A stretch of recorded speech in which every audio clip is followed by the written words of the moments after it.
یہ قربانی حضرت ابراہیم کا طریقہ ہے. حضور نے اگرچہ نبی پاک کی اپنی سنت تھی, یہ بھی کہہ سکتے تھے سنتی و سنت ابیکم ابراہیم, میری سنت ہے اور تمہارے باپ ابراہیم کی سنت ہے, یہ نہیں فرمایا. جب صحابہ نے کہا قربانی کیا ہے, فرمایا سنت ابیکم ابراہیم, یہ تمہارے باپ ابراہیم کی سنت ہے. ہر صاحب نصاب پر قربانی واجب ہے. جو زکوٰۃ کا نصاب رکھتا ہو اس پر قربانی واجب ہے, یعنی ضروریات سے زیادہ اتنے پیسے, جتنے پیسوں سے زکوٰۃ فرض ہوتی ہے اتنے پیسے جس آدمی کے پاس قربانی سے پہلے آ جائیں اس آدمی پر قربانی کرنا واجب ہے. بکرا, چترا, دمبا 1 سال کا, یا دمبا 6 مہینے کا ہو پر اتنا بڑا محسوس ہوتا ہو کہ لگے کہ 1 سال کا ہے, اس کی قربانی ہو سکتی ہے. جانور میں کوئی عیب نہیں ہونا چاہیے, اتنا کمزور نہ ہو کہ ذبح جہاں اسے کرنا ہے وہاں وہ چل کے جا نہ سکے, اتنا کمزور جانور نہ ہو, اس کے اندر بظاہر کوئی اتنا بڑا نقص نہ پایا جاتا ہو, کانا نہ ہو, لنگڑا نہ ہو, کوئی اس کی ہاتھ نہ کٹے ہوئے ہوں, ایسا نقص جو واضح ہو. بکرا 1 سال کا, گائیں اور بھینس یہ 2 سال کی, اونٹ 5 سال کا. اب اس میں یہ ہے کہ ہمارے بہت سارے دوست, چونکہ ہم دیہاتی لوگ ہیں تو پوچھتے ہیں کہ دوندا نہیں ہے تو چوگا نہیں ہے, تو یہ ہماری پنجابی کی اصطلاحات ہیں. پنجابی کی شریعت اسلامیہ نے سال بتائے ہیں, یہ تو ہم نے اپنی آسانی کے لیے, یا دیہاتوں میں جو ماحول تھا اس طرح کا جانور لیں, خوبصورت جانور لیں. جو نصاب ہے وہ بھی میں نے آپ کو بتایا, لیکن ایک اور پہلو بھی ہے. نبی پاک صلی اللہ علیہ وسلم پہ زکوٰۃ کبھی فرض نہیں ہوئی, کبھی حضور پہ زکوٰۃ فرض نہیں ہوئی. نبی پاک صلی اللہ علیہ وسلم کے پاس اتنا سرمایہ کبھی اکٹھا ہوا ہی نہیں کہ زکوٰۃ فرض ہو. لیکن نبی پاک کے صحابہ فرماتے ہیں کہ مدینے کے 10 سالوں میں اللہ کے رسول نے ہر سال قربانی فرمائی ہے, ہر سال قربانی دی. اور جس سال حضور حج کرنے گئے اس سال اللہ کے نبی نے 63 اونٹ ذبح فرمائے. اور حضور صلی اللہ علیہ وسلم جب اونٹ ذبح کرنے لگتے نا تو صحابہ کہتے ہیں اونٹ خود دوڑ کے حضور کے سامنے آ کے لیٹ جاتا, اور نبی پاک اسے ذبح کرتے اور فرماتے ہیں ایک دوسرے کو دھکے دیتے اونٹ کے, پہلے میں نے جانا ہے ذبح ہونے کے لیے, پہلے میں نے, جو انہیں پتا تھا کہ جو مصطفیٰ کے ہاتھوں ذبح ہوگا وہ تو دائمی زندگی پا جائے گا, یہاں بھی وہاں بھی زندہ. 63 اونٹ ذبح کیے. ایک اونٹ میں کتنی قربانیاں ہوتی ہیں؟ 7. اب 63 کو 7 سے ضرب دو گے تو کتنی بنے گی؟ اور پھر نبی پاک صلی اللہ علیہ وسلم نے 10 سال مدینہ منورہ میں قربانی دی, ہر سال. اب وہ 63 اونٹ, ایک اونٹ میں 7 قربانیاں, ہر سال یہاں قربانی. اور مولا علی شیر خدا فرماتے ہیں نبی پاک 2 قربانیاں دیتے. میں نے کہا حضور 2 جانور ذبح کر رہے ہیں آپ, تو حضور نے فرمایا ایک میری طرف سے, ایک میری امت کی طرف سے, غریبوں کی طرف سے. اور حضرت علی کو حضور نے وصیت فرمائی تو 2 دیا کرے گا. یا رسول اللہ صلی اللہ علیہ وسلم میں غلام ہوں, خادم ہوں. حضور نے فرمایا علی ایک تو نے اپنی دینی ہے, ایک میری طرف سے دینی ہے. 2 قربانیاں. مولا علی نے بھی ساری زندگی 2 قربانیاں دی. حضرت علی بھی مال کے نصاب نہیں تھے, اپنا مکان ہی نہیں تھا, کوئی کاروبار نہیں تھا, کئی دن فاقے رہتے تھے, پر قربانیاں کتنی دیتے تھے؟ 2. ہمارے پاس ویسے اگر سسرال میں, میکے میں, کزنوں میں کچھ شادی ہو جائے تو 50-60 ہزار کا خرچہ برابر ہے, وہ پکا ہے. اور قربانی کی باری غریب ہو گئے, سارے غریب ہو گئے, کہتے نہیں یہاں مشکل ہے. او خدا کے بندے, اللہ کے ساتھ تجارت کر, اس کے رستے میں 1 دے گا, رب تجھے 70 گنا اضافہ کے ساتھ عطا فرمائے گا. قربانی مال کے نصاب پہ ہے. کوشش کیا کریں کہ اللہ کے رستے میں جب دینا ہو پھر لیت اللہ سے بچیں, خوبصورت جانور لائیں. جن کو اللہ نے توفیق دی ہے ان کے لیے نصیحت ہے, جن کو اللہ نے توفیق دی. میں نے اپنے حضرت صاحب کو دیکھا ہے, وہ کہتے تھے کئی جانور اللہ نے بڑا نوازا ہے, کہتے ایک میرا ہے, ایک میرے ماں کا, ایک میرے باپ کا ہے, ایک میرے فلاں استاد صاحب کا, ایک میرے پیر صاحب کا ہے. یہ جانور غوث اعظم جیلانی کا نام کا دے رہا ہوں. اور پھر ایک بڑا خوبصورت جانور بندہ ہوتا اور حضرت خود ان کو چارہ ڈال رہے ہوتے, تو حضور یہ کیا ہے؟ فرمانے لگے یہ میں رسول اللہ کے نام پہ قربان کروں گا, یہ نبی پاک کے نام پر قربان کیا جائے گا. جن کو اللہ نے حیثیت دی ہے وہ کوشش کریں اپنے محبوب کی طرف سے بھی قربانی کریں, نبی پاک کے نام کی قربانی دے. خوبصورت سا جانور پیارا, پھر اس کی خدمت ہو, پھر اس کی قربانی دی جائے, اور نبی پاک کے نام پر قربانی دی جائے. حضور نے خود وصیت فرمائی حضرت ابو بکر صدیق کو, قربانی بڑا حسین عمل ہے. اور میرے نبی پاک صلی اللہ علیہ وسلم نے ناراضگی بھی فرمائی, ذرا خوگر حمد سے تھوڑا سا گلا بھی سن لے. میرے حبیب نے فرمایا جو طاقت کے باوجود قربانی نہ کرے وہ ہماری عیدگاہ میں عید کی نماز پڑھنے نہ آئے, وہ نہ آئے. اور یا رسول اللہ جو کرے گا, فرمایا قربانی کے جانور کا خون کا قطرہ بعد میں زمین پہ گرے گا, اللہ اس کے سارے گناہ پہلے معاف فرما دے گا, اللہ اس کے سارے گناہوں کو بخشے گا. قربانی کریں, خوبصورت انداز میں کریں, اللہ کی رضا کے لیے. بزرگوں نے لکھا ہے 3 حصے کرو گوشت کے, 1 گھر میں رکھو, 1 رشتہ داروں میں بانٹو, پڑوسیوں میں بانٹو, اور تیسرا فقط غریبوں کو دو.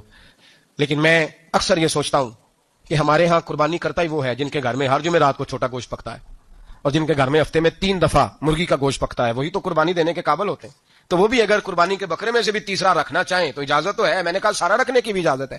لیکن اگر آپ مہربانی کریں, کوشش کریں کہ یار ہم تو سارا سال ہی کھاتے ہیں, اور ہمارے یہاں جو گوشت تقسیم ہوتا ہے نا وہ بھی باری لگی ہوئی ہے, ادھر سے پلیٹ آئی تھی گوشت کی تو ادھر سے بھر کے چلی گئی. بھئی اس نے کی ہے, اس کو بار بار گوشت دینے کا کیا مطلب ہے؟ آپ یہ دیکھیں عزیزوں میں, رشتہ داروں میں, اور میں اگر تھوڑا سا آپ کی توجہ کرانے میں کامیاب ہو جاؤں تو سفید پوش لوگوں کو دیکھیں. کچھ سفید پوش ہیں, سفید پوش جن کے اوپر قرضے ہیں, بیماریوں نے جکڑ لیا ہے, گھر میں بڑے بڑے سخت مریض آ گئے, ہیں سفید پوش، پہلے دیا کرتے تھے. آپ ان سے پوچھتے ہیں صاحب قربانی، تو بات کو ٹالتے ہیں. وہ کہتے ہیں سوچ رہا ہوں کوئی حصہ اسا ڈال جائے. پردہ پوشی کرتے ہیں، کہتے ہیں کہیں حصہ رکھا ہوا پردہ پوش. اکثر وہ لوگ قربانی نہیں دے پاتے. اکثر دیا کرتے تھے، اب نہیں دے پا رہے. کیوں؟ اس لیے کہ مشکلات ایسی آ گئیں. ان لوگوں کا خیال کریں، ان کے گھروں تک گوشت پہنچا کے آئیں، ان پر توجہ کریں. وہ سفید پوش آدمی کبھی ذکر نہیں کرے گا. کچھ تو ایسے ہیں جو خود پہنچ جاتے ہیں کہ ہمیں گوشت دیا جائے، لیکن کچھ سفید پوش ہیں لا یسألون الناس الہافا. اللہ فرماتے ہیں کچھ لوگ لپٹ لپٹ کے سوال نہیں کرتے، سفید پوشی کا بھرم رکھتے ہیں، کا مزاج نہیں. ان کی طرف دیکھیں، اپنے رشتہ داروں کو دیکھیں، خاص کر ان رشتہ داروں کو دیکھیں جن کا آپ کو پتا ہے کہ غریب ہیں، مجبور ہیں. ان کے گھروں میں گوشت بھیجیں. غریب بیٹیوں، غریب بہنوں کا خیال کریں، اس طرف متوجہ ہوں، ان کے ساتھ اس نے سلوک کریں. صحابہ نے قربانی کے بارے میں حضور سے پوچھا ما هذه الاضحیہ، یا رسول اللہ صلی اللہ علیہ وسلم یہ قربانی کیا ہے؟ تو فرمایا سنت ابیکم ابراہیم، یہ تمہارے باپ حضرت ابراہیم کا طریقہ ہے. یہ تمہارے باپ حضرت، حالانکہ قربانی نبی پاک صلی اللہ علیہ وسلم کا بھی طریقہ ہے، لیکن فرمایا تمہارے باپ حضرت ابراہیم کے ذکر کو باقی رکھا. اللہم صلی علی محمد وعلی آل محمد کما صلیت علی ابراہیم وعلی آل ابراہیم. ان کے تذکرے کو باقی رکھا. دین کے حکم ہو گیا ابراہیم علاقہ چھوڑ دو. حضرت ابراہیم علیہ السلام وہاں سے نکل کے مصر آئے، چچا کے پاس ٹھہرے. انہوں نے اپنی بیٹی جناب سارہ کا نکاح کر دیا. کچھ آگے بڑھے تو ایک ظالم بادشاہ سے ٹکرائے. اس نے ایک شہزادی، ایک بادشاہ کی بیٹی قید کی ہوئی تھی، جناب ہاجرہ نام تھا. ان کو قید سے چھڑا کے ساتھ لائے. حضرت لوط علیہ السلام بھی ساتھ. یہ 4 لوگوں کا قافلہ چلا، فلسطین میں جا کے پڑاؤ ڈالا، گھر بار چھوڑا، تبلیغ شروع ہوئی. حضرت ابراہیم کے گھر میں 2 خواتین ہیں، ایک آپ کی بیوی ہیں، ایک حضرت ہاجرہ ہے. اولاد کوئی نہیں. حضرت ابراہیم نے ایک بچہ روتے ہوئے دیکھا تو آنکھوں میں آنسو آئے. کہنے لگے ربی حب لی من الصالحین، یا اللہ مجھے بھی نیک اولاد عطا کر دے. حضرت سارہ نے سن لیا. کہنے لگی ابراہیم شاید میرے بطن سے تو آپ کو نصیب نہیں، ہاجرہ سے نکاح کر لو. جناب ہاجرہ سے نکاح ہوا. اللہ تو بڑا بے نیاز ہے. رب کریم نے حضرت اسماعیل جیسا خوبصورت بیٹا عطا فرمایا. بیٹا کالا سیاہ بھی ہو تو سینے کی ٹھنڈک ہوتا ہے، پر یہ تو وہ بیٹا ہے جس کی پیشانی میں نور محمدی چمکتا ہے صلی اللہ علیہ وسلم. حضرت سیدنا اسماعیل علیہ اتنے خوبصورت. اب جس بیوی کے یہاں بیٹا تھا، بیٹھنا اٹھنا بھی زیادہ اس کے پاس، آنا جانا بھی اس کے پاس، توجہ ادھر ہو گئی.